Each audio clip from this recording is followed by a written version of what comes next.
Okay, I know it's been a while since I actually uploaded a video, but I got a story to tell, and that is the life with Starlink Internet. I'm going to tell you in part one, part two, and part three of my experience with the service. Things that I see that is pro, and I see things that are con, that's no good. And hopefully, this helps somebody. But let's get started. And let's see, have to share a screen here to get started. Let's see. All right. Here is the box that it comes in. This is the second generation. The first one was a round dishy, they call, came with a PoE brick that fed the dish itself. Now it all comes in a router that actually feeds the dish.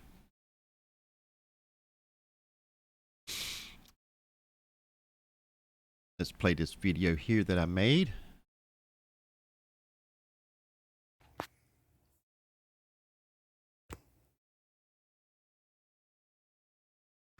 All right, we got our box come in.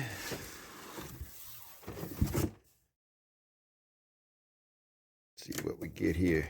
Box is a lot smaller than the original system they came out with. We got the stand.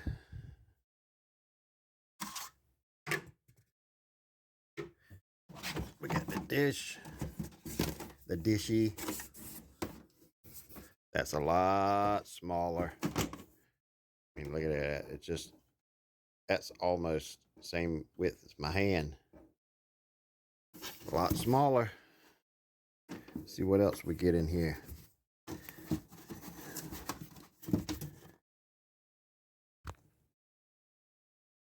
Little instructions. Okay.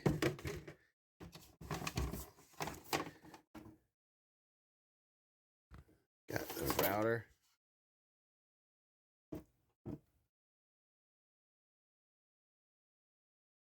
Got the cable. Power. Yep, since they sent me this one, I have to get the adapter to make it so I can plug in a landline.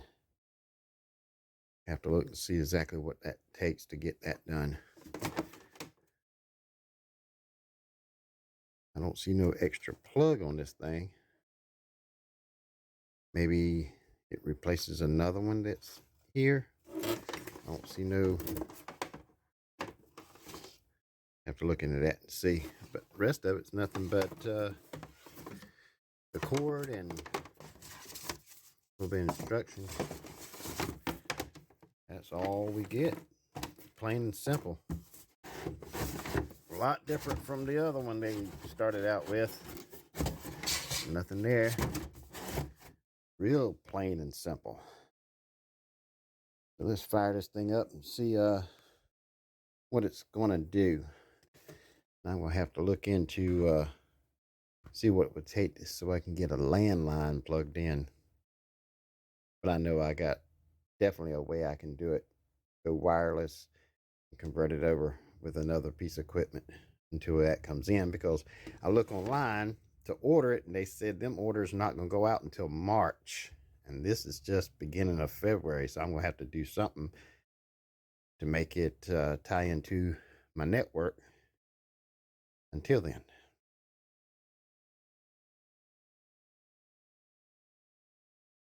Yeah, that's one con about it. With all of the um,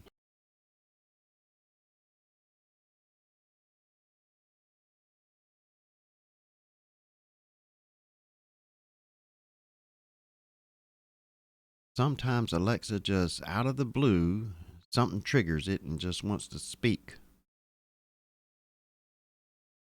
But as I was saying, with all the technology out there, seems like they can put a port right on the back of the router. so you can actually plug in hardware directly into it. I mean, it's been very simple to make that circuit board that way. I don't know why they want to use it and design it that you have to buy a dongle per se to put into the system to make it plug into a landline. I know this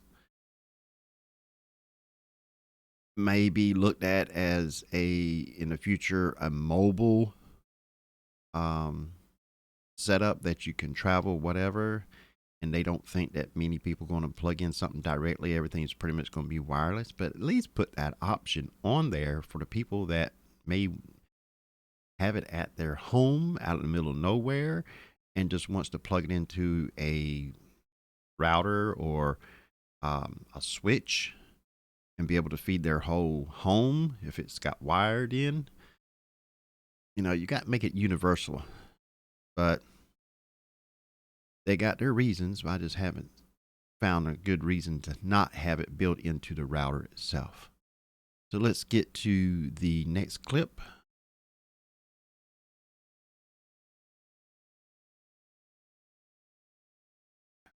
Okay, let's get to this clip here and move on.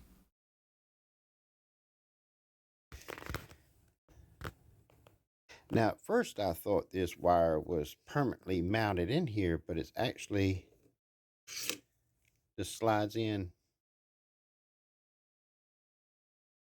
and plugs right in there. Now, that's one feature I like compared to the first one that I've seen on YouTube videos, that it was made built into it. You could not remove it. And I saw a couple of videos where people had problems with their wire, like it got messed up or, damaged, and they couldn't just replace the cord because it was made into the dish itself. This one, if the cord gets messed up, you can unplug it from both ends and just order another. I think it's a 75 foot. I think it's what comes with it. Then a 150-foot cord that you can order as well, and it just plugs in both ends. That's what it should be. It shouldn't be permanently made into it, because if you had a problem with a wire, what are you going to do? Send a whole dish back just to get a wire fixed when you can actually make it plug in both ends? So they didn't go in the right direction on that one. Slide it right down in there and it's in there. So that's how they can change the cable to a longer one. Let's put it on the stand and fire it up and see if it'll pick up anything sitting inside.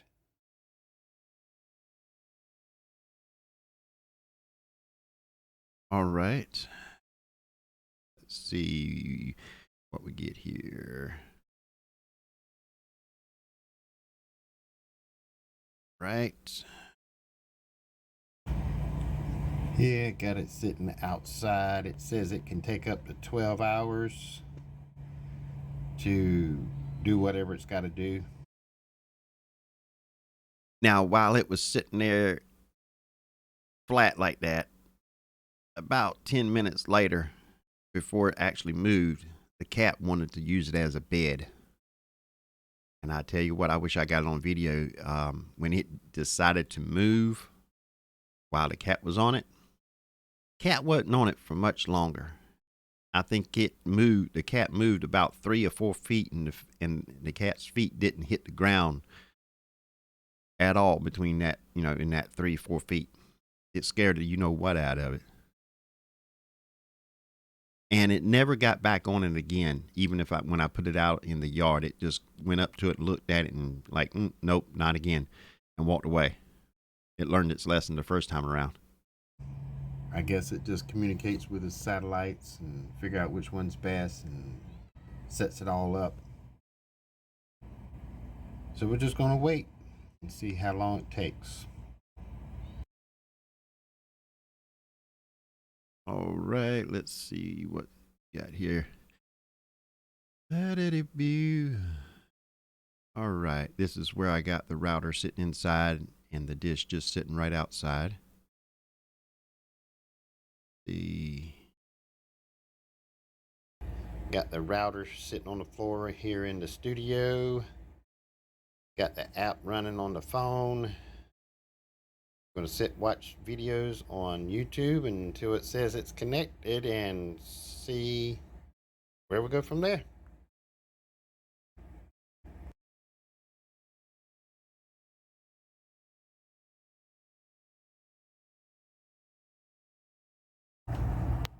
All right, we set it out in the front yard of one of the houses and let it do its thing.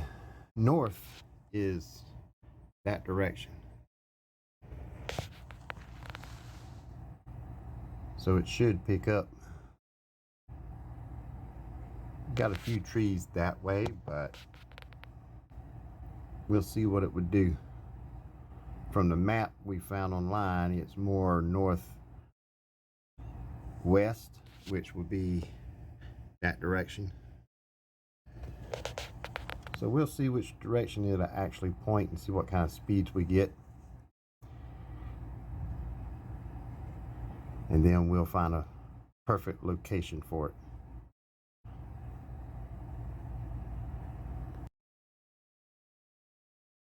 Now this is, in February, and them trees are very thinned out during the winter time.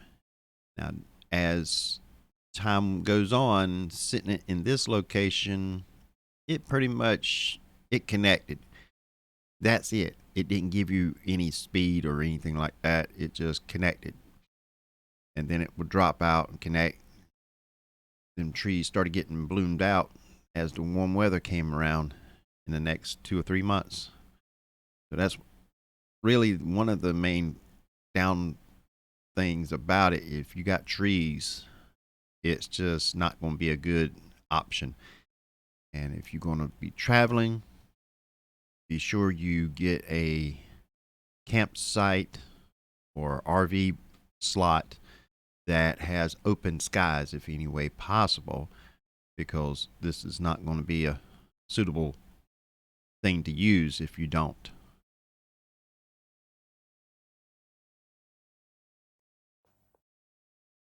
There are quite a few satellites that it can connect to. Got my coordinates in there as close as possible. It usually connects 2 to 5 at the same time. Now that's the issue that I was having, and as you see, let me see if I can back that up a little bit more. All right, you see that the satellites that it's going to be able to connect to is to the right, and that's where them trees are. So that's giving me no connection. So I would have to wait for another satellite to start coming by to get a good connection. My coordinates in there as close as possible.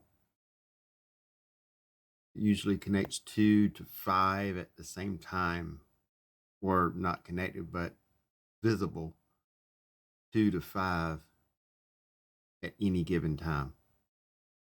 And all of it's north. These two over here would be towards where the trees are, but there's always one usually somewhere halfway to here.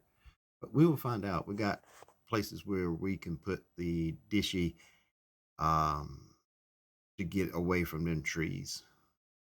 So there goes another one over to the left.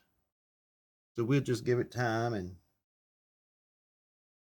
see how long it will take. There is a clock ticking how long it's been on in the app. So we'll see according to that how long it actually took to get up and running.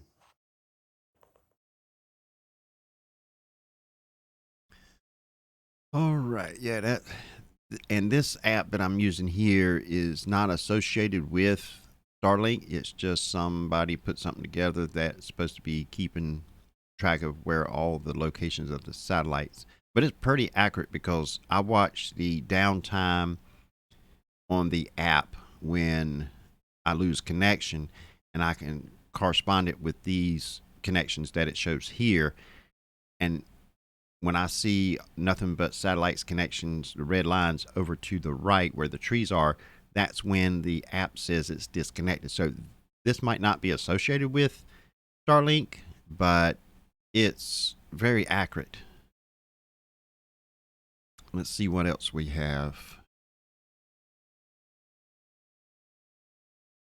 Okay.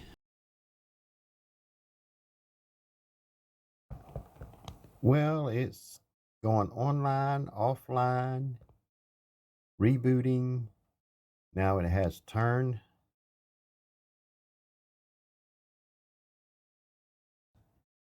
So it's setting itself up.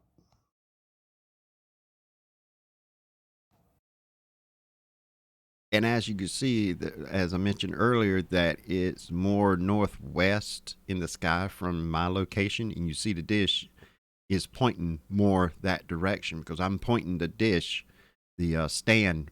I got a compass out and pointed straight north, and you see the dish actually did turn to the left a little bit. So the information that you can find out there about it, about the satellites where they're at and your location, is very, very accurate enough that you can actually pretty much figure out exactly where you need to put the dish and see where the trees and all in your location to make it actually work. It's not really much of a guessing game.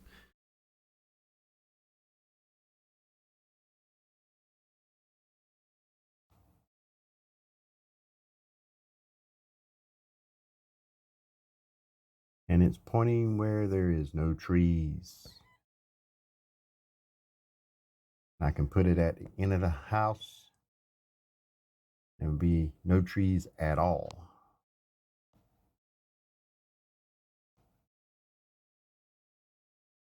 So we'll see how this ends up speed wise and all. As soon as it locks in, it says it's all done, then I can figure out a way to make the wireless into a wire connection, connect it up to my network, connect it to my studio system, which will be this system right here.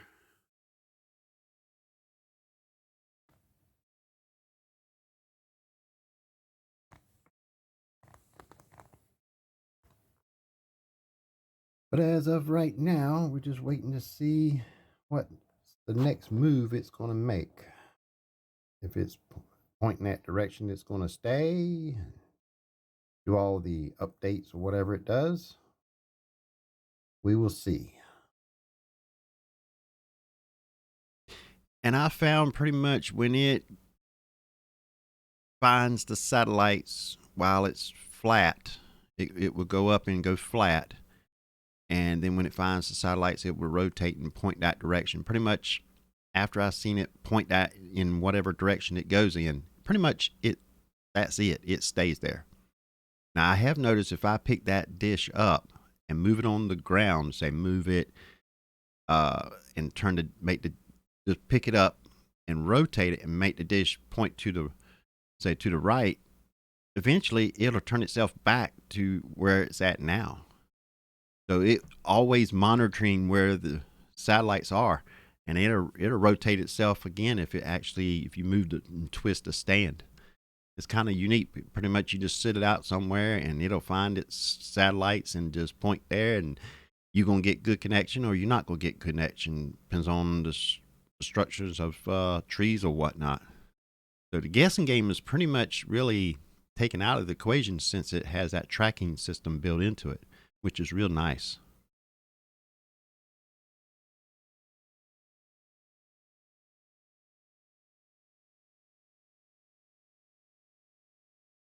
And that's just a photo there of the tracking system of where the satellites are.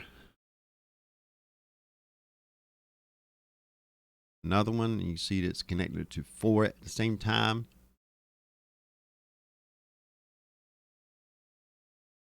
And here is doing a speed test.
Now, these tests I'm doing on my laptop, it's not plugged in hardwire. It's actually wireless from the Starlink router. So this is all done through Wi-Fi off the router itself of Starlink, which is kind of impressive. And I'm about 10 feet away from the router itself.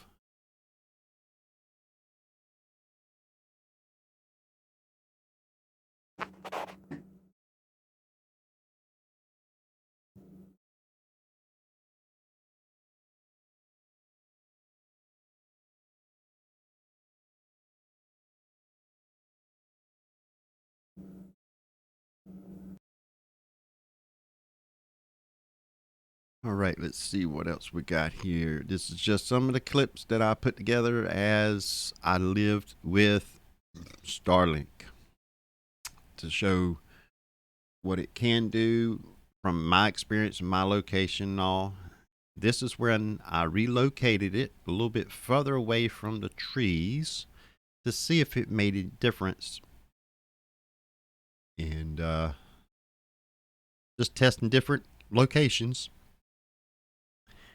And like I said, the tracking system, I love it. You just sit it somewhere, turn it on, and it would do its thing, and it's going to give you whatever it's going to give you according to the location you put it with the obstruction of trees or whatnot. It just, you just pick it up and move it, and it readjusts itself.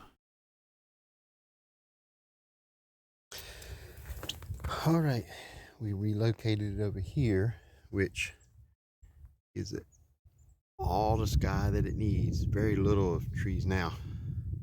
So now we're just waiting for it to reboot, which I like the app features that it has in it. Just push up a button, it reboots it, relines it, and everything. Also got a button in there to reboot the router itself. Very thought out process.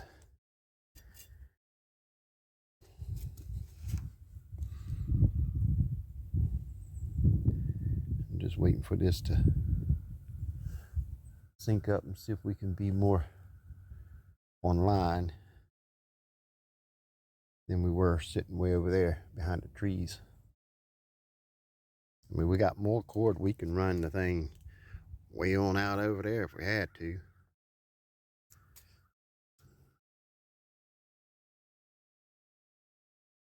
Maybe set it on top, but we can't mount it though. Maybe we can take that pole right there that's not being used except holding that dish up there, which is not attached really, just sitting there. If the owner will let us dig that up and actually put it over here if it works better. Put it in this area somewhere. But good enough for him to be able to get his lawnmower through when they cut the grass for us.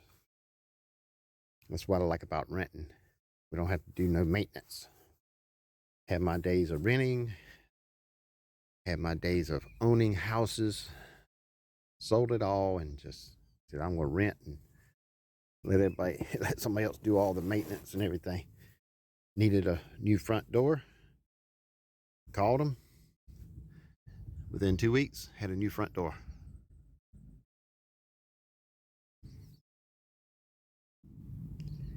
And according to the map layout that I found, this should work at my RV as well. Might have to take it over there and just see what I can pick up. Make some more videos, see how far from this address that I can actually get this to work. Because on the map, like if your location is here, there's like a circle. Whoop. It's picked up something. There we go. All right. And it's pointing all in the sky. So if it works here, I have to figure out a way to mount it, because it's so easy. If somebody knows how these things work, it's so easy to actually take that dish out of that mount, unplug it, and haul off with it. And that's the last thing we need. Somebody to haul off with this thing, much as it costs. But let's get inside and see what kind of connection we get now. Yeah, you see that automatic tracking, it just automatically goes and finds the satellites. All right, there's the router that comes with Starlink. Box is nowhere near as big as the ones I've been seeing people have online. And this is the first box I've seen with the square one instead of round one, but not that real big. But I'm going to see if I can figure out a way to get this Wi-Fi tied to this, to turn it into a landline and plug it into my studio computer. Even though this is the maximum it's going to do is 100 on this, but still at least get me connected to it. I don't have any 5 gigahertz radios here with me right now, so I'm just going to use this one just temporary, just to get it connected.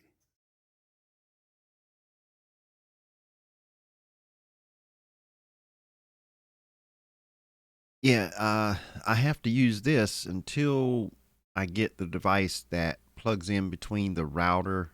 See, I think it's between the router and the dish. The dongle goes in between there, so you can plug in a landline. But I had to kind of think outside of the box to be able to get the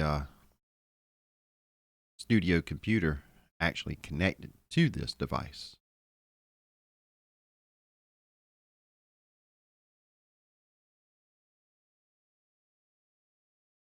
And now I have it actually connected to it. Now, remember that that device, the I think it's the Loco M2, is maximum is 100 speed is what you can actually get through it. So I'm not going to get all the speed that Starlink is actually giving out.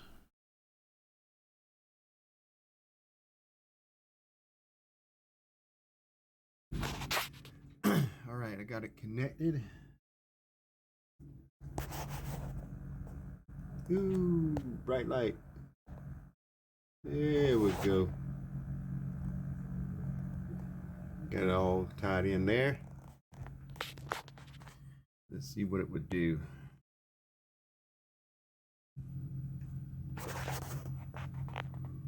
And I noticed the IP has changed 3 or 4 times since I been messing with this too. 42.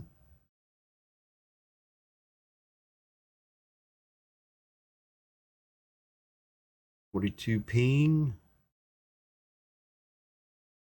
Oh yeah, keep going. See what the upload goes. Okay, we're stuck 3.59. It does that. This app on the speedtest.net does that sometimes. It just gets stuck and just have to do another test. See.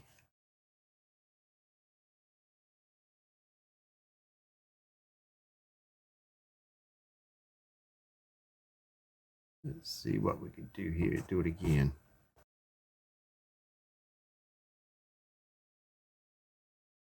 All right. Yeah, sometimes it it just gets stuck sometimes, and sometimes it just sits there and says 0. I don't know why, but that happens. Let's see. Do another test here. See what we get. All right. Got it all tweaked out as much as I can. And when I say tweaked out, that means the gain of the Loco M2, because if you overpower the output, it will interfere with the data transfer. If you got it too much and too high, it will cut down on your speeds that you're going to get. You have to cut it down and be sure it still be able to reach, but not overpowering it. And I've tried on the Ubiquiti to put auto power. I found it's best to adjust it yourself because the auto power sometimes pushes it too hard and it decreases the speeds. So let's see what we have here and see what we get now.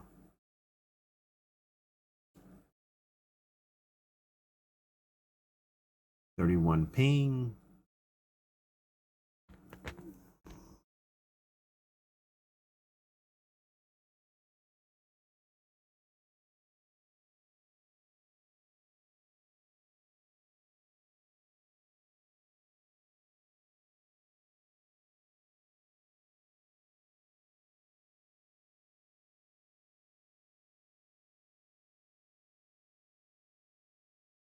That little flash there, I wish that was the real speed I was getting for upload. I'm telling you. Let's see if we can roll that back and get that one. Let's see. Stop the frame and so you can actually see what that speed. I wish I did have this kind of speed upload. Let's see, where is it at? Ooh, there we go. Yeah, 655.36 upload. I would love to have that. I can upload anything I want then.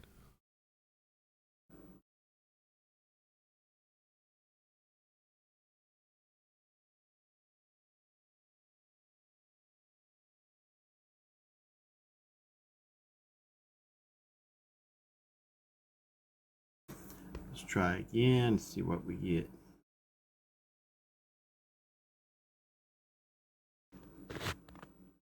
Ooh, 23. Yeah, the satellites are lining up real well.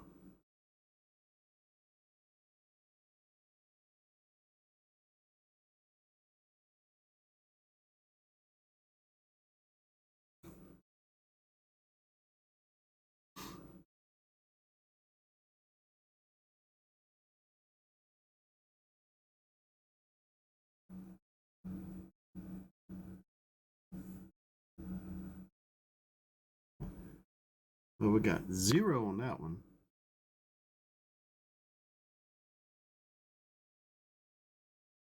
Still in the 30s.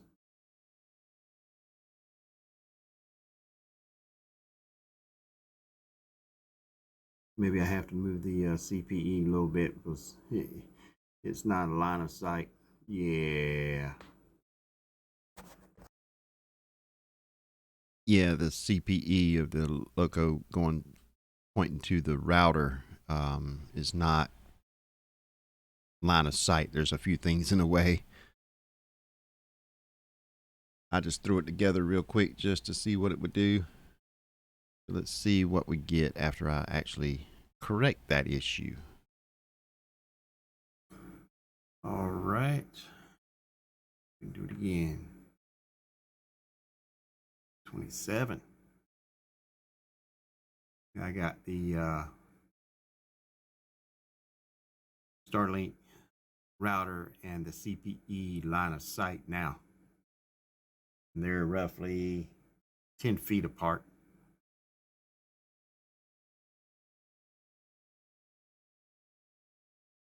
Where I had it set up, it was going through my desk of the studio, refrigerator, Yeah, so I was doing good to get anything, but now I relocated it. That looks good.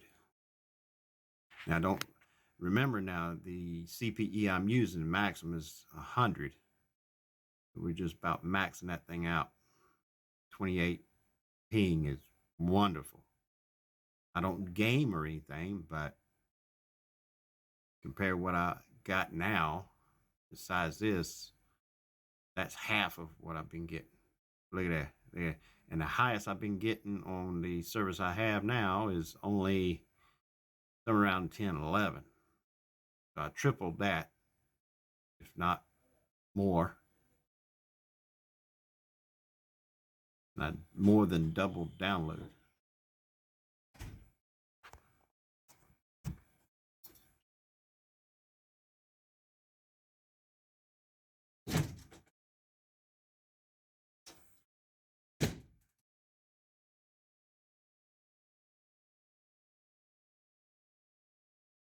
It's going to make it a lot faster uploading.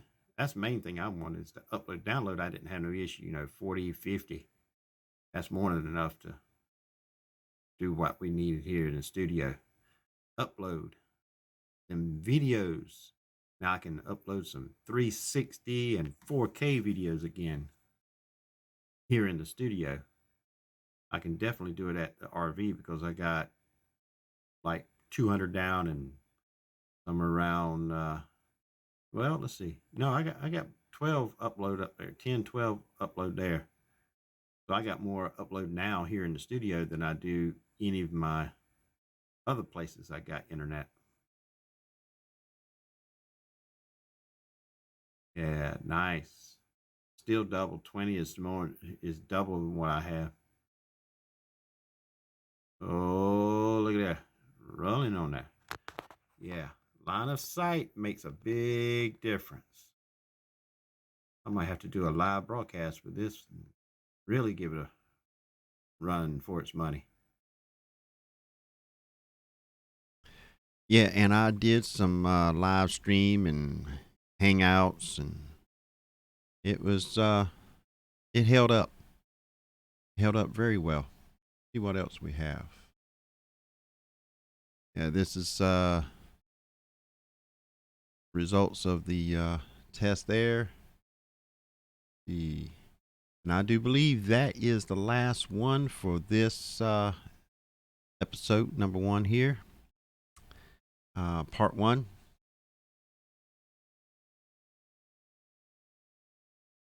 So that is the first out of 3, maybe even more. Things are getting kind of hairy around here about this, and I'm going to have to think outside of the box again. That's all I'm going to say. I don't want to give too much away of part 2 and part 3. But the next part is going to show mostly screenshots of my phone of the speeds I was getting after I kept on relocating the dish outside. And then there will be part 3, and that one's going to be an interesting one. So look for them two in the near future. But until now, thank you for watching. If you hadn't already, give this a thumbs up. And please, by all means, go ahead and subscribe so you get the notification when I upload or go live. Things are getting very interesting around here after something happened. Stick around and you'll find out what happened. But until then, I'll see you in the next video.